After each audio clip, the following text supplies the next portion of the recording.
Hello everybody and welcome to VFR. Today we are here on the ground in Toronto. We're going to be taking a look at some of the points of interest added in World Update 11 as part of the Canada update. We'll be flying around Toronto, and yeah, I've heard a little bit about Toronto and some of the photogrammetry updates, but we'll fly by all that, fly by downtown Toronto, try to pick out as many points of interest as we can, and then head on down to the Niagara Falls area and check out the Canadian side of the border.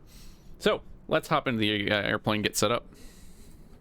So for our flight plan today, we're going to be zigzagging a little bit over Toronto. We're here at Billy Bishop, Charlie Yankee, Tango Zulu.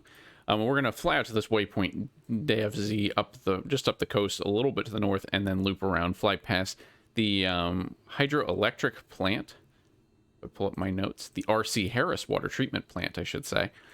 Then the one tower, a super tall skyscraper under construction in Toronto, and then the Absolute World condo tower complex before we head south across the lake over to Niagara Falls, where we'll see Rainbow Bridge, Skyline Tower, the Peace Bridge, and Point Abino Lighthouse.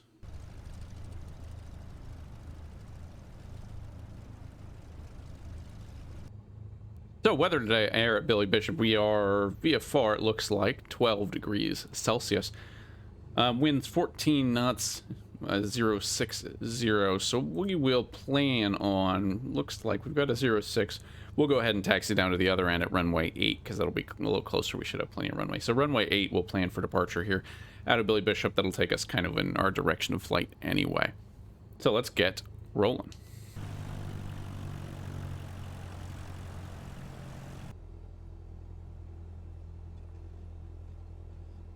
City traffic, Skyhawk 904 Romeo Alpha is taking runway 8, departing out to the northeast.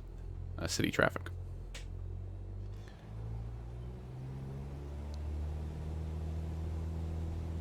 We'll bring our power forward, taking a little bit of right rudder. We do have lots of wind working for us.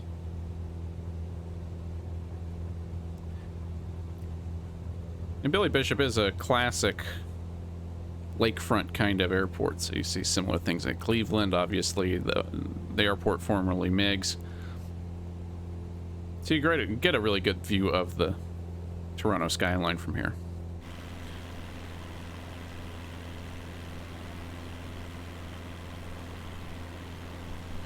Obviously photogrammetry buildings here. And I haven't spent too much time in Toronto, so I can't say whether that's an improvement or a non-improvement, but I will say that in the Cessna we're getting pretty good performance, so that's good. So our first point of interest that we're really looking for is the R.C. Harris water treatment plant. This should be just up ahead along the beach here. It's a critical piece of infrastructure for the city of Toronto and surrounding area, as well as an architecturally acclaimed historic building, according to Wikipedia. I think you can just about see it coming in there, though. So you can see the R.C. Harris water treatment plant down there. Opened in 1941, still provides Toronto almost 30% of its actual water supply. It's fully functional, historic building, but again, still an important part of Toronto's infrastructure. So it's quite the complex.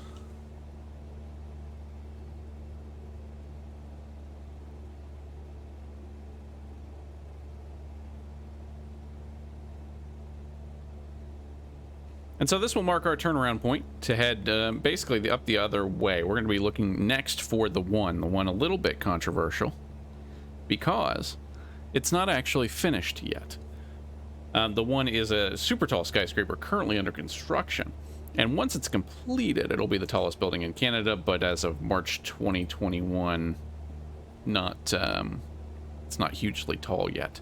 But under construction, projected to finish in 2024. So we'll see if we can pick it out. Again, a building that doesn't quite exist yet. Still cool idea, and it'll be up to date for 2024 or 6 or 10, whenever it happens.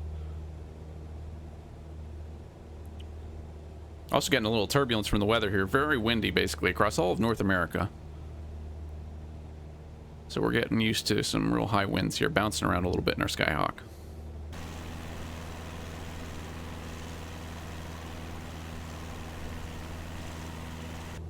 And we flew past it a little bit, but off our left is the CN Tower. Kind of surprised that one didn't get a handmade mesh model, similar to the One World Trade Center in New York. But you can pick it out for a complex shape. I guess the photogrammetry does okay. Now, I believe the tall building off to our left is going to be the one tower. Again, once finished, which 2024 will be Canada's tallest structure, and I believe it has plans for residential development for the most part. But it's a neat looking building.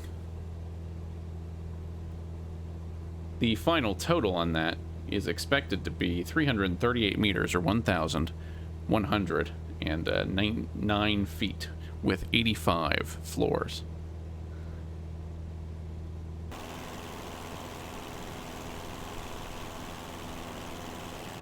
Man, and from this altitude, photogrammetry can look really, really good. I think up close, getting down to the lakefront airports can be just a little closer than you want to be, but from this altitude and this kind of distance, it looks great. And I'm really kind of surprised I'm getting as good a performance as I am at the moment. So our next stop is the Absolute World complex. This should be a pair of kind of wavy skyscrapers. It's a residential condo complex in Mississauga, Ontario, Canada. Should be up the ways a little bit, but not too far. So keep our eyes peeled for two towers.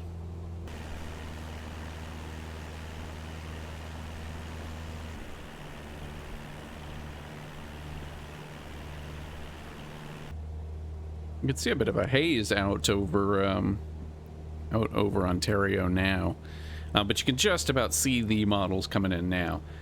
These are the Absolute World towers, where two residential towers, 56 floors for the taller one and 50 floors for the second one, designed by a Chinese architectural firm, going up to as high as 580 feet, or 179.5 meters. So very interestingly shaped.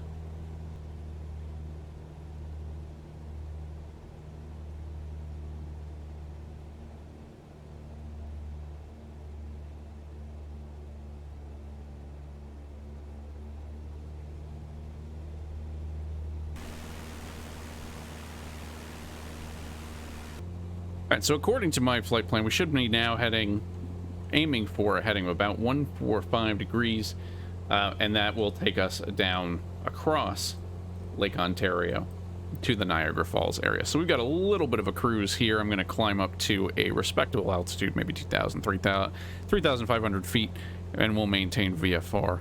Looks like we do have a cloud layer out there, so we'll just have to keep an eye on it. And a bit hazy, but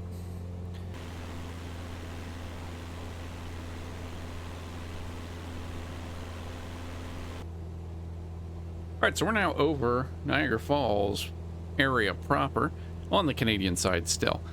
Now, on our left is going to be the first point of interest they added, which is going to be a Great Wolf Lodge, the red roofed building down there. Basically a chain of water parks, indoor and outdoor water parks. I've been to a Great Wolf Lodge, not in Canada, but it's a fun time. So that's down there. And then we're looking for the Rainbow Bridge. So Rainbow Bridge will be after that, which is an arch bridge across the Niagara River Gorge before we hit that. So we're going to basically turn over Great Wolf Lodge here. You can see the slides and stuff going in and out. It's like a hotel water park, so you stay in rooms, and they have like a cabin decor, and it's kind of neat.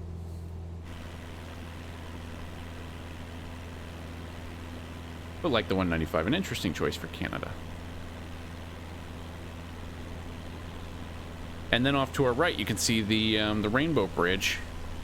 Now the effects, the water effects, are simulating Niagara Falls. That's downloaded off flightsim.to. I haven't flown to the falls in a while, so I don't know how they're actually modeled that well, but I think that actually looks really good. It helps you pick it out from a distance. So I'll link that in the description below. Rainbow Falls, and then the other one we're looking for is the Skylon Tower, which is an observation tower over Niagara Falls. Right there, actually. So you get some good dense points there. So that Skyline Tower, that's an observation tower. It was built in the 1960s. We keep getting shorter. The roof, top floor, is 469 feet as we fly over the falls now.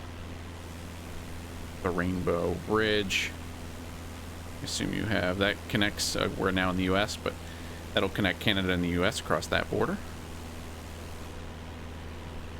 Skyline Tower on the Canada side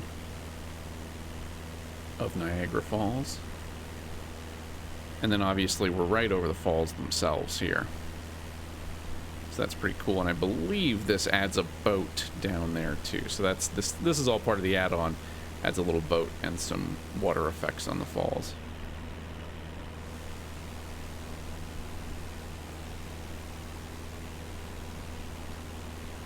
We'll do a little bit of a loop here.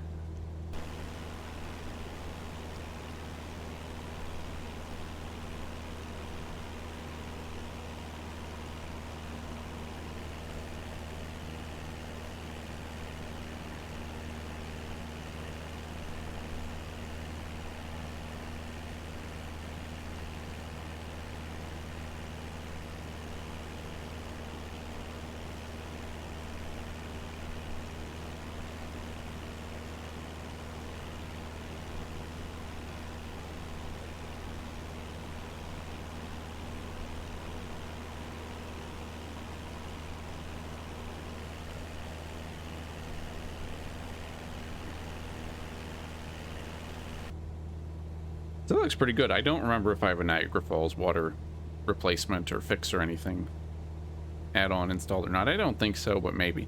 But the water looks pretty good. And as far as rivers and with cliffs and dramatic features go. And the points of interest, the Rainbow Bridge is really cool, actually. Nice arch bridge.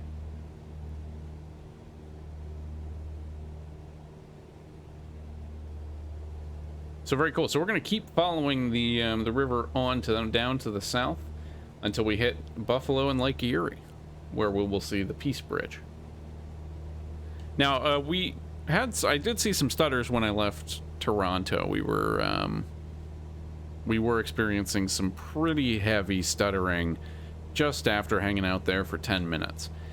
It's been, knock on wood, okay here since we got out of the Toronto area. So I don't know how much of it is a scenery and photogrammetry issue and how much of it is just general sim, but we've been flying now for 45 minutes or so probably,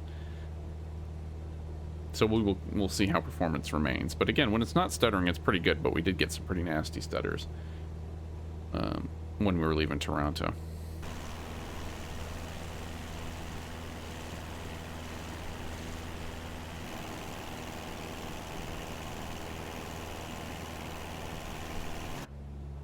So we're coming up on the Peace Bridge now. You can see it off our nose. This is one of the busiest border crossings between the U.S. and Canada. Basically, in the whole place. Built in 1927, it's a 5,800-foot bridge with the longest span of 130 meters. So about a mile-long bridge. Customs facilities on both sides. And again, big point for heavy traffic, especially trucks, moving between Canada and the U.S. It's a truss and arch bridge, and it was named to commemorate 100 years of peace between the United States and Canada, of course, in 1927. 1812 plus or minus, 10, so it's close. But it's a mostly steel bridge with some concrete. And, yeah, quite a bridge, especially for back in the day. They actually do a good job with the traffic there, too. Although the plazas on the other ends aren't really modeled.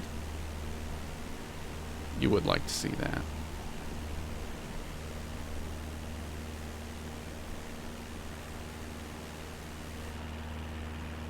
So anyway, that's Buffalo off our left. We're going to turn right and fly up the coast a little bit to our last stop, the Point Albino Light Tower.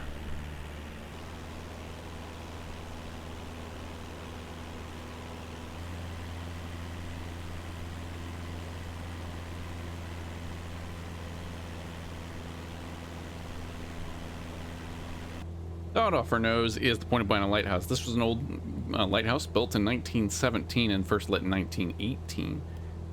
They automated it in 1988 and decommissioned it shortly after, but it was a lighthouse for boats on Lake Erie, warning them of the point here. Built in the Greek classical revival. There it pops in. It's a pretty interesting structure. Poured concrete, very not that tall as far as lighthouses go, but still pretty neat.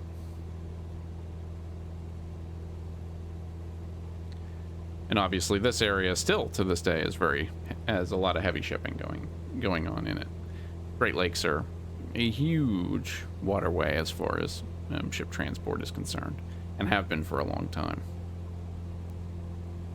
So that's the last point of interest. We are now going to head toward Charlie November Quebec 3, Welland, Ontario Airport, where we're going to land. The weather is very windy, as it is in a lot of places, but it looks like we've got wind 050 at 13, gusting 22 knots. So we will try and take runway 5 at Welland. It's essentially a triangular airport. So runway 5, we'll try to enter the downwind on the north side for runway 5.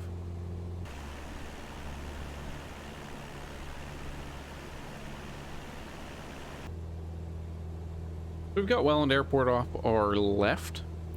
We're again going to kind of circle the field and then enter the right, or enter a left downwind to land for runway 05. Wind still about 13 knots, gusting to upwards of 20. So very bumpy out today, but kind of cool to see the gusts implemented in the live weather.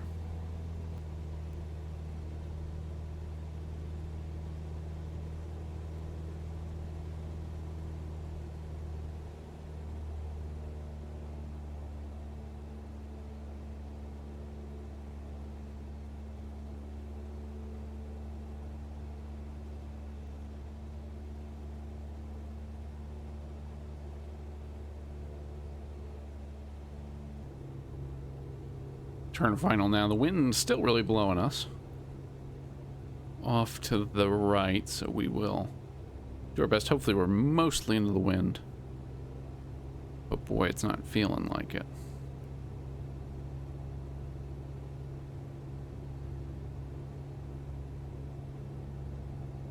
We have full flaps out now, bringing power back. Looking for basically, I'm a little fast. We could be 60 to 70 knots. From what little I remember. I can't get up any higher in the seat.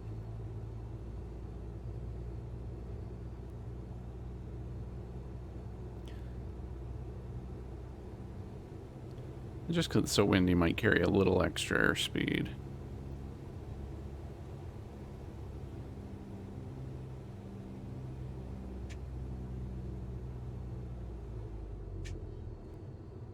Nope. Little float. A little float. And we're down. So welcome everybody to Welland. Just southwest of Niagara Falls.